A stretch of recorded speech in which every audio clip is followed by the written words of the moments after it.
In what cases does M&A actually happen? So to start us off, what is M&A? M&A, or mergers and acquisitions, is the act of two or more companies buying and selling parts of their business to and from one another. Although mergers is half the name of M&A, they're actually quite rare, and only large public companies usually would merge with one another, making it so that's quite uncommon to see smaller companies do this. The more common type of deal is acquisitions. Mergers themselves are also technically a form of acquisition. So M&A should actually just be called A for acquisitions. Acquisitions refer to the act of one company purchasing either another company entirely or even a significant portion of its assets. These assets could include people, computers, files, contracts, and just a lot of other possibilities. So with that out of the way, let's talk about why M&A even happens.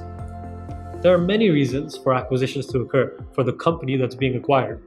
For example, there could be an opportunity for a leadership change where the previous leader is looking to retire or maybe, just find a way out of the company. There could also just be, a lot of debt mounting on the company, and they might look to, because of this, sell their assets in order to relieve that debt.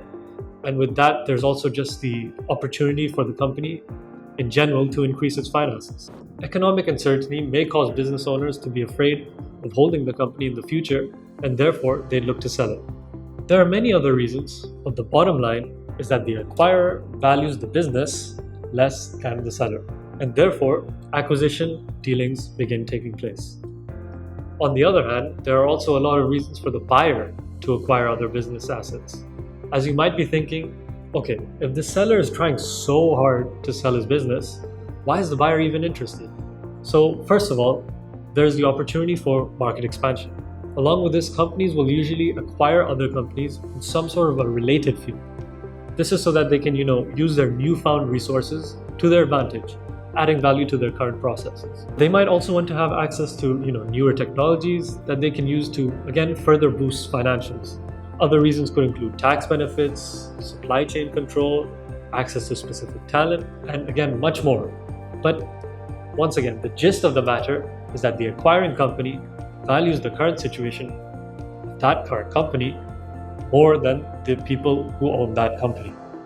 Alright, so now we've gone over the motivations behind why the company being acquired and the acquirer want the acquisition to happen. Now let's dig deeper into why mergers happen. So how are mergers different to acquisitions? We know that acquisitions are a company buying another company as a whole or even a large share of its assets. A merger is quite simply two companies merging to create one single entity.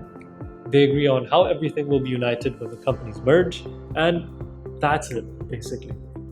Mergers usually happen between two companies in the same industry or sector, although the opposite can be true in some cases. Okay, so now we know what a merger is. But why would a company want to merge in the first place? So there are a lot of reasons a company would want to merge with another. For example, create synergies, which would reduce costs between both companies, expanding the market share, as it would now have the power of two whole companies in that market. There's also the opportunity for risk diversification, so it takes a lot of real heavy-duty problems to cause any real damage to the now merged companies. Again, access to technology, and so much more. The bottom line is that both companies realize that rather than being in competition, it would benefit them both to merge. Now, of course, there could be much deeper underlying reasons for a merger, but we won't go over that, at least in this video anyway. For more information on how you can set up your business for success, check out our website, wayzadvisory.com, and don't hesitate to email us at info@wayzadvisory.com. If you enjoyed this video, check us out and consider subscribing because it's free and you can always unsubscribe. Take care and see you next time.